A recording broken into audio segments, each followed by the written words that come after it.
Welcome है आप सभी का एक बार फिर से हमारे अपने YouTube channel study with RJ पर। आज हम डिस्कस करेंगे ब्रिटिश काल में शिक्षा सुधार, यानी आधुनिक भारत के टॉपिक डिस्कस करते हैं कि ब्रिटिश काल के दौरान शिक्षा के लिए क्या क्या सुधार किए जाते हैं। इस चीज़ को थोड़ा सा हम यहाँ पर देखते हैं। हम देखते हैं कि भाई ब्रिटिश काल के दौरान जो शिक्षा के लिए सबसे पहले सुधार कार्य किया जाता है वो आपका आता है 1781 में। हम जानते हैं कि 1781 में आपके कलकत्ता क्षेत्र में पहला आपको शिक्षा संबंधित सुधार देखने को मिलता है। और आप जानते हैं कि यहीं पर वॉरेन हेस्टिंग्स के समय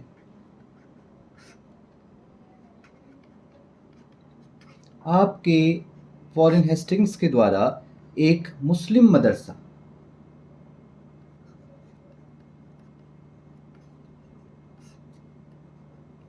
की स्थापना की जाती है। दूसरा सुधार अगर हम देखना चाहें तो उसी के बाद हम कहते हैं कि 1784 में आपके वॉरेन हेस्टिंग्स के द्वारा ही भारतीय शिक्षा के सुधार हेतु या भारतीय शिक्षा केंद्रों के विकास हेतु एक पत्र लिखा जाता है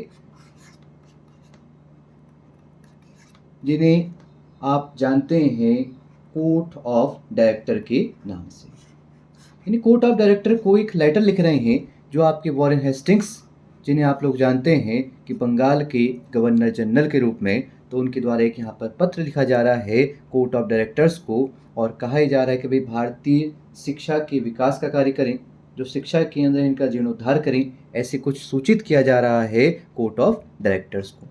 अगर इसके बाद हम देखना चाहें कि क्या सुधार किए जाते हैं तो हम कहते हैं 1784 में Asiatic Society of Bengal, Asiatic Society of Bengal की स्थापना की जाती है। और जो ये एशियाटिक सोसाइटी ऑफ बंगाल है, अगर आपसे पूछा जाए कि इसकी स्थापना किस तरह की जाती है तो एक नाम याद रखिएगा, सर विलियम जोन्स। अब अगर आपसे पूछा जाए कि जो सर विलियम जोन्स हैं इनके द्वारा एशियाटिक सोसाइटी ऑफ बंगाल की स्थापना क्यों की जाती है, तो इसको याद रखिएगा कि जो एशियाटिक सोसाइटी ऑफ बंगाल है ये आपके एशिया के इतिहास, सभ्यता व संस्कृति व साहित्य आदि के अध्ययन करने हेतु इसका गठन किया जाता है। और जो एशियाटिक सोसाइटी ऑफ बंगाल है इसकी जो स्थापना हो रही है ये भी आपके अंग्रेज अधिकारी वॉरेन हेस्टिंग्स के समय ही की जाएगी। इस चीज़ को भी आप लोग याद रखिएगा। बार बार आपसे एग्जाम पूछा जाता है एशियाटिक सोसाइटी ऑफ बंगाल। अब हम इसमें देखते हैं कि एशियाटिक सोसाइटी ऑफ बंगाल के ही कुछ सदस्य हैं जिनमें एक नाम निकल के आता है आपके चार्ल्स विल्किंसन।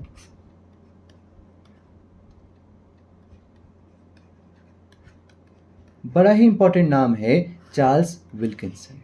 अब जो चार्ल्स विल्किंसन हैं इन्हें जाना जाता है कि भगवत गीता, अगर हम यहाँ पे बात करना चाहें आपके भगवत गीता, देखिए जो भगवत गीता है इसका अंग्रेजी अनुवाद किया जाता है संस्कृत से। और ये कब किया जा रहा है पूछा जाए तो भी आपको आंसर करना है 1784 में। अब जो ये भगवत गीता है इसकी रचना किसने की है अगर पूछा जाए तो आपको आंसर करना है वेद व्यास के द्वारा। ये कुछ अदर फैक्ट भी आप लोग ध्यान दीजिएगा।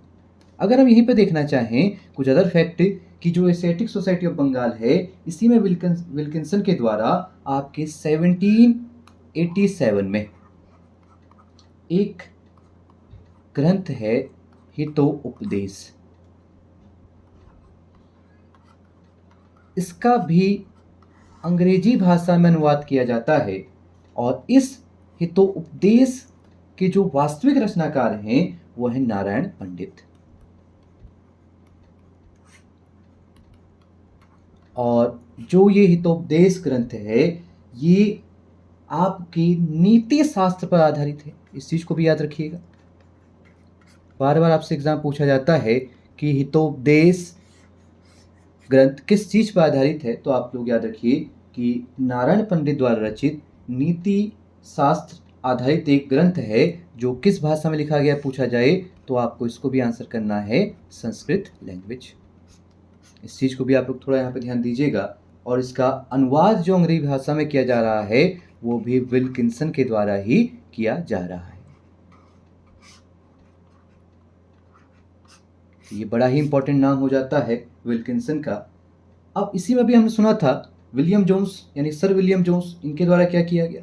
हम कहते हैं 1789 में जो विलियम जोन्स हैं इनके द्वारा भी कुछ ग्रंथों का अंग्रेजी अनुवाद किया जाता है, जिसमें आप पहला देखते हैं 1789 में अभिज्ञान शाकुंतलम।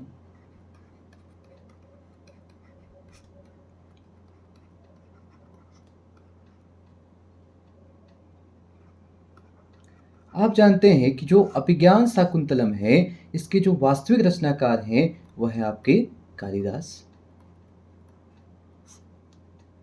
दूसरी चीज कि इसका जो अंग्रेजी भाषा में अनुवाद कर रहे हैं वो कौन है, विलियम जोन्स। और कब कर रहे हैं तो 1789 में। इस चीज़ को भी ध्यान रखिएगा।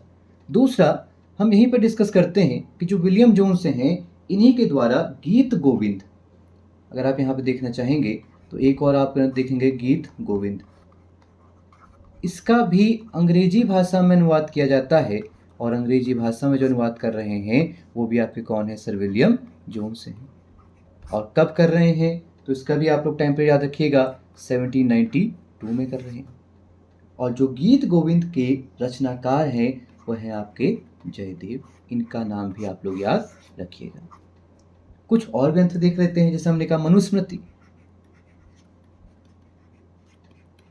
मनुस्मृति का भी अंग्रेजी अनुवाद किया जाता है और मनुस्मृति के जो रचनाकार माने जाते हैं वह है महर्षि मनु, जिनके द्वारा मनुस्मृति लिखी गई है। इसका भी आप लोग देखेंगे अंग्रेजी अनुवाद किया जा रहा है और इसका जो अंग्रेजी अनुवाद कर रहे हैं वो भी सर विलियम जोन्स से हैं। और अगर पूछा जाए कब कर रहे हैं तो आप कहेंगे 1794 में। कुछ विकास का क्रम ये था। अब थोड़ा और आगे बढ़ते हैं विकास के क्रम की ओर। हमने कहा इसके जस्ट पश्चात आपके 1791 में कलकत्ता क्षेत्र में ही बनारस क्षेत्र में आपको एक संस्कृत विश्वविद्यालय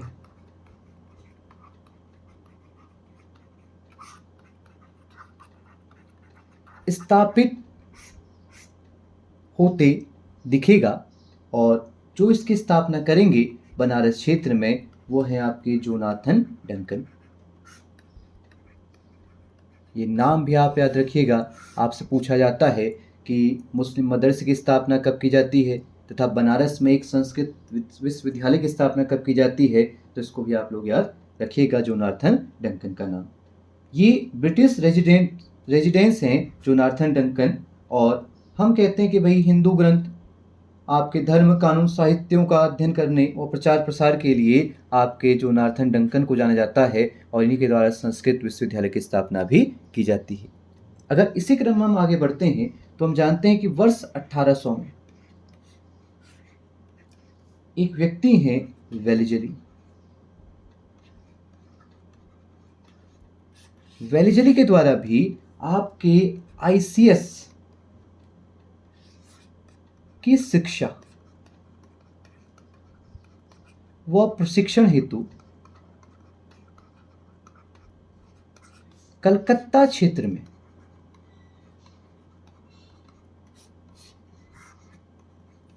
एक फोर्ट विलियम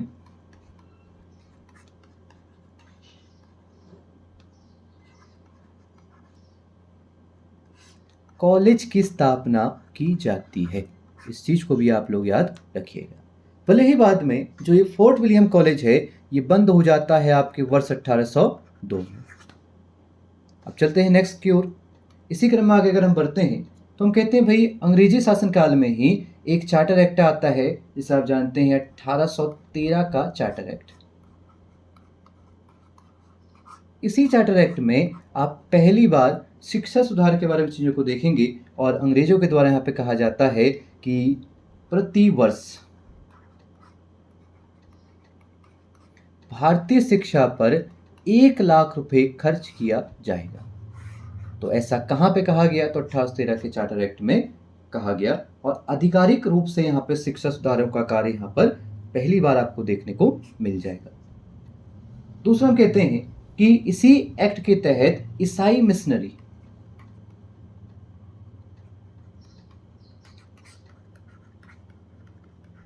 भी भारत में प्रवेश करती हैं। तो ये चार्टर एक्ट जाना जाता है एक तो ईसाई मिशनरी के लिए और दूसरा प्रतिवर्ष शिक्षा पर 1 लाख रुपए खर्च करने की जो बात कही जा रही है वो यहीं पर आपको देखने को मिलेगी। अब चलते हैं नेक्स्ट। इसी क्रम में आगे अगर हम बढ़ना चाहेंगे तो उसके बाद हम लोग को यहाँ पर देखने को मिलेगा कि जो 1813 का चार्टर एक्ट है इसी में बातें तो कह दी जा रही हैं लेकिन यह स्पष्ट नहीं किया गया है कि किस प्रकार से आपका यह सुधार किया जाएगा और कहाँ पर ये खर्च किया जाएगा। तो ये बड़ी समस्या बनती है कि कैसे शिक्षा प्रदान की जाए। तो जो विचारक हैं इन विचारकों के 2 मत सामने निकल के आते हैं। अब जो 2 मत निकल के आ रहे हैं इन 2 मतों में हम एक मत देखते हैं कि जितना भी जन जन तक है आपको शिक्षा पहुंचाई जाए। दूसरा आपका मत निकल के आ रहा है कि भाई केवल उस वर्ग को शिक्षित किया जाए जो क्या है भाई आपका उच्च वर्ग है।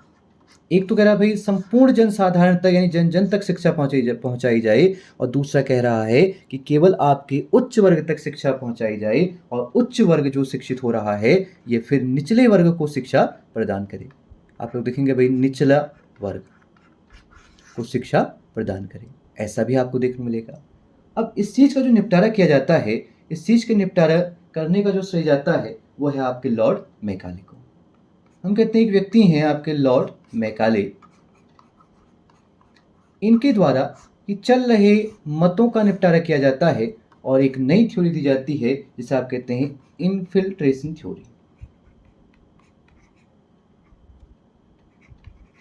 और इस इनफिल्ट्रेशन थ्योरी जैसे आप लोग जानते हैं अधोमुखी निस्यंदन का सिद्धांत। तो यह थ्योरी प्रदान की जाती है जिसके तहत आप लोग देखेंगे कि यहां पर कहा यह जाएगा कि जो उच्च वर्ग है इसे शिक्षित किया जाए तथा इसके पश्चात जो शिक्षा है वो निचले वर्ग तक पहुंचाई जाएगी। तो ऐसी एक थ्योरी यहाँ पे अप्लाई की जाती है। तो इस चीज़ को भी आप लोग ध्यान दीजिएगा। और जो अधोमुखी निस्यंदन सिद्धांत है या इन्फिल्ट्रेशन थ्योरी है उसे यहाँ पर दिया जा रहा है लॉर्ड मैकाले के द्वारा। अब थ्योरी का जो मत है जिसमें विवाद हो था उसका तो निपटारा हो गया। अब समस्या निकल के आई कि जो शिक्षा का माध्यम रहेगा वह क्या रहेगा। अब तक तो आपने देखा कि किस प्रकार शिक्षा के लिए विकास किया जा रहा है। अब जो समस्या निकल के आ रही है वो आ रही है शिक्षा के माध्यम की, कि जो शिक्षा है वो किस लैंग्वेज में दी जाएगी, किस माध्यम के थ्रू दी जाएगी। तो इसका निर्धारण करने के लिए लॉर्ड मैकाले की अध्यक्षता में ही एक 10 सदस्यीय कमेटी का निर्माण कराया जाता है। अब फिर इसमें विवाद उत्पन्न हुआ, फिर से 2 मत निकल के आए और हमने कहा कि अब जो 2 मत निकल के आ रहे हैं वो शिक्षा के माध्यम को लेकर संघर्ष कर रहे हैं। और अगर हम देखेंगे शिक्षा के माध्यम को लेकर जो संघर्ष किया जाएगा इसमें एक पक्ष है पाश्चात्य शिक्षा के लिए और पाश्चात्य शिक्षा के मत का जो समर्थन कर रहे हैं उसमें आपको नाम देखने को मिलेंगे। एक तो लॉर्ड मैकाले का, दूसरा आप देखेंगे साथ ही साथ मुनरो का। अगर दूसरे पक्ष की हम बात करें तो जो दूसरा पक्ष है वह है आपका प्राच्य विद्या का। यानी 2 आपके फिर मत निकल के आ गए। एक जो समर्थन दे रहे हैं पाश्चात्य शिक्षा को, दूसरे समर्थन दे रहे हैं आपके प्राच्य विद्या को। अब ये है क्या चीज, इनको समझते हैं।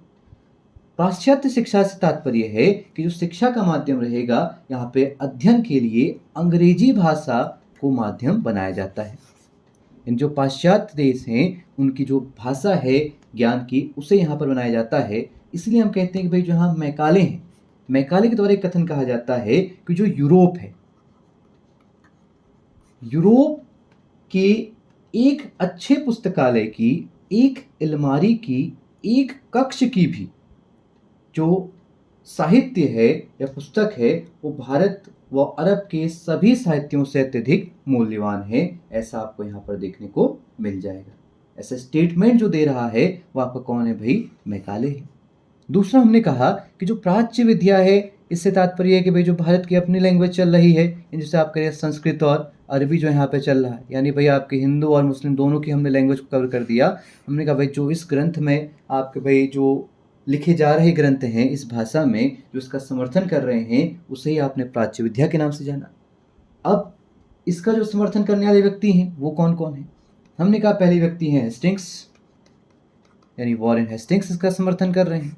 दूसरे व्यक्ति हैं आपके मिंटो प्रथम, जो कह रहे हैं कि भाई आपके किसको आगे बढ़ाया जाना चाहिए? प्राच्य विद्या को बढ़ाया जाना चाहिए। अब यही जो विवाद उत्पन्न हुआ है, इसे ही नाम दिया जाता है आंग्ल प्राच्य विवाद। इस चीज को भी आप लोग ध्यान दीजिएगा। हमने कहा जो हम आंग्ल प्राच्य विवाद सुनते हैं, वह आंग्ल प्राच्य विवाद यही है कि जो आपके शिक्षा का माध्यम रहेगा उससे संबंधित है आंग्ल प्राच्य विवाद, यानी शिक्षा किस लैंग्वेज में दी जाएगी, किस भाषा में शिक्षा का अध्ययन किया जाएगा, या अंग्रेजी भाषा में, या आप कहेंगे भाई संस्कृत या अरबी भाषा में। तो यही जो मतभेद चल रहा है, इसी को आपने एक नाम दिया आंग्ल प्राच्य विवाद। अब इस आंग्ल प्राच्य विवाद का निपटारा कैसे होता है, इसको थोड़ा हम समझते हैं। हमने कहा इस आंग्ल प्राच्य विवाद के निपटारे के लिए आपके मैकाले के द्वारा एक पत्र तैयार किया जाता है, जिसे आप मैकाले का पत्र कहते हैं। और ये जो मैकाले का पत्र है ये आपके 2 फरवरी 1835 को दिया जाता है। इस चीज को भी आप लोग ध्यान दीजिएगा। अब इस पत्र में कहा क्या जा रहा है? इस पत्र में कहा जा रहा है कि जो संपूर्ण भारत है, इस संपूर्ण भारत में शिक्षा का जो माध्यम रहेगा वो क्या रहेगा भाई बच्चों? अंग्रेजी भाषा रहेगी। यानी जो शिक्षा प्रदान की जाएगी वो आपके अंग्रेजी भाषा में दी जाएगी। और साथ ही साथ इस चीज को एक्सेप्ट कर लिया जाता है, यानी मैकाले के पत्र को एक्सेप्ट कर लिया जाता है आपके 7 मार्च 1835 को। इस चीज को भी आप लोग यहाँ पे ध्यान दीजिए। और इसको जो स्वीकृति दे रहे हैं वह है आपके बेंटिंग। हमने कहा लॉर्ड बेंटिंग के द्वारा इसे यहाँ पर एक्सेप्ट कर लिया जाता है और संपूर्ण भारत में जो शिक्षा है उसका माध्यम क्या बन जाता है? अंग्रेजी बन जाता है। इसी समय हम कहते हैं 1835 में ही आपको कलकत्ता में फर्स्ट मेडिकल कॉलेज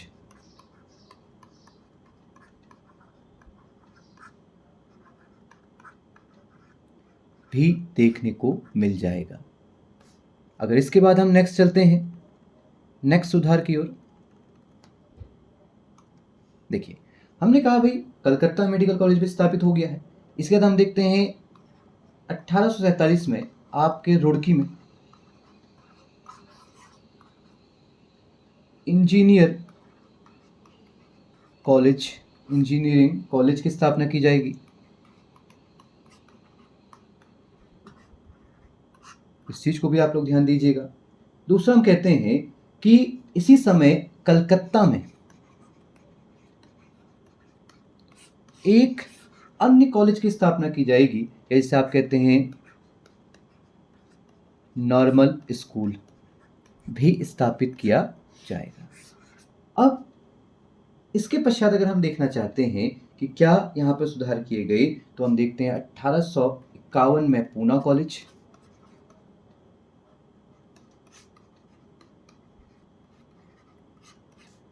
1852 में आपको देखने मिलेगा आगरा में सेंट जॉन्स कॉलेज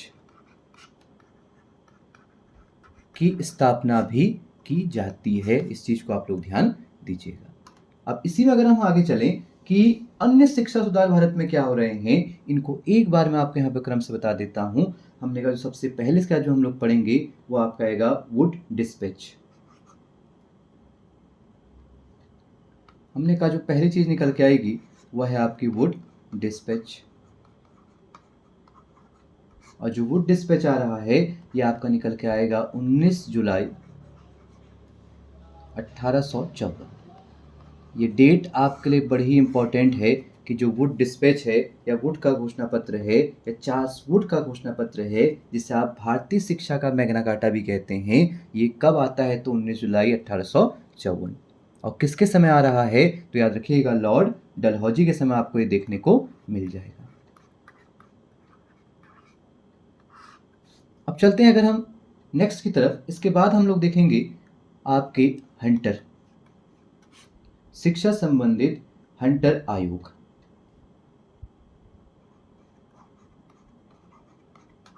और जो हंटर आयोग है इसमें आप लोग देखेंगे इसकी स्थापना 1882-83 आपको देखने मिलेगी। और किसके समय हुई है? तो आप आंसर करेंगे रिपन के समय। इसी के बाद हम देखेंगे शिक्षा संबंधित रैले कमीशन। अब जो रैले कमीशन है इसकी जो स्थापना की जा रही है 1902 में आपको करजन के समय देखने को मिलेगी। इसके बाद अगर हम देखना चाहें तो एक विश्वविद्यालय अधिनियम लाया जाता है। इसी विश्वविद्यालय अधिनियम को आप लोग देखेंगे 1904 में लाया जा रहा है और इसमें जो अधिकारी है वो आपके लॉर्ड कर्जन ही है। इसके बाद आप देखेंगे सैडलर आयोग बनाया जा रहा है। इस आयोग का गठन हम कहते हैं 1917 में चेम्सफोर्ड के समय किया जा रहा है। चेम्सफोर्ड के समय आपको यह सुधार देखने मिलेगा। इसके पश्चात नेक्स्ट हम देखेंगे हार्टॉग आयोग का गठन किया जाता है।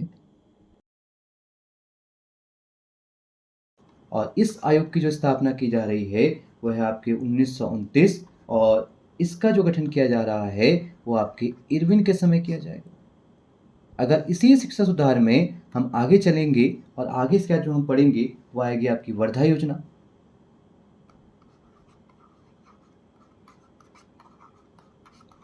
जो वर्धा योजना है ये लाई जा रही है आपको 1937 में लिनलिथगो के समय।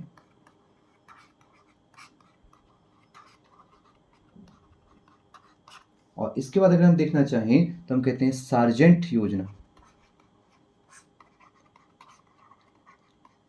भी शिक्षा सुधार के लाई जाती है 1944 में। और इस समय कौन अधिकारी हैं? तो आप कहेंगे लॉर्ड वेवेल आपको देखने को मिलेंगे। अगर इसी क्रम में हम आज़ादी के पश्चात देखना चाहें, अब ये तो आज़ादी से पूर्व था, अगर हम देखना चाहेंगे आज़ादी के पश्चात शिक्षा सुधार क्या क्या किए जाते हैं तो आप बोलेंगे यहीं पर आपका जो सबसे पहला चीज गठित की जाएगी वह है आपका राधा कृष्ण आयोग। राधा कृष्णन आयोग। और इस राधा कृष्णन आयोग का जो गठन किया जा रहा है वो आपके 1948 में किया जाएगा, जो अपनी रिपोर्ट आपके 1949 में पेश करेगा। इस चीज को भी आप लोग यहाँ पे ध्यान दीजिएगा। दूसरा हमने कहा इसी के पश्चात आपको देखने मिलेगा कोठारी आयोग। हमने कहा भाई जो कोठारी आयोग है इसका जो गठन किया जा रहा है आपके 1964 में किया जा रहा है और जो अपनी रिपोर्ट पेश करेगा 1966 में। दूसरा हमने कहा इसके बाद आती है राष्ट्रीय शिक्षा नीति। राष्ट्रीय शिक्षा नीति जिसे आप लोग जानते हैं NEP के नाम से, नेशनल एजुकेशन पॉलिसी, जो लाई जाती है 1968 में। इसके बाद हम कहते हैं फिर आपकी 1986 में पुनः एक शिक्षा नीति लाई जाती है जिसे आप लोग जानते हैं नवीन शिक्षा नीति के नाम से। इसे भी आप NEP ही लिखते हैं, न्यू एजुकेशन पॉलिसी। तो इस चीज़ को भी याद रखिएगा। आने वाले लेक्चर में हम इस चीज़ को कंप्लीट डिस्कस करेंगे। आज के लेक्चर को यहीं पर समाप्त करते हैं। आगे आने लेक्चरों में हम इन सभी योजनाओं को, इन सभी आयोगों को यहाँ पे डिस्कस करेंगे। और सबसे पहले डिस्कस करेंगे वुड डिस्पैच, जिसे मैग्ना कार्टा माना जाता है भारतीय शिक्षा का। और इसके तहत देखेंगे किस प्रकार से कलकत्ता, बम्बई, मद्रास जैसे क्षेत्रों में आपके 3 बड़े विश्वविद्यालय स्थापित किए जाएंगे और किस प्रकार से अध्यापकों के प्रशिक्षण केंद्र की स्थापना भी की जाएगी। और महिलाओं के लिए भी शिक्षा का यहाँ पर प्रयास किया जाएगा। इस चीज़ को आने वाले लेक्चरों में हम लोग यहाँ पर समझेंगे। तो आज के लेक्चर को यहीं पर समाप्त करते हैं। कल मिलेंगे एक और नए लेक्चर के साथ। तब तक के लिए धन्यवाद।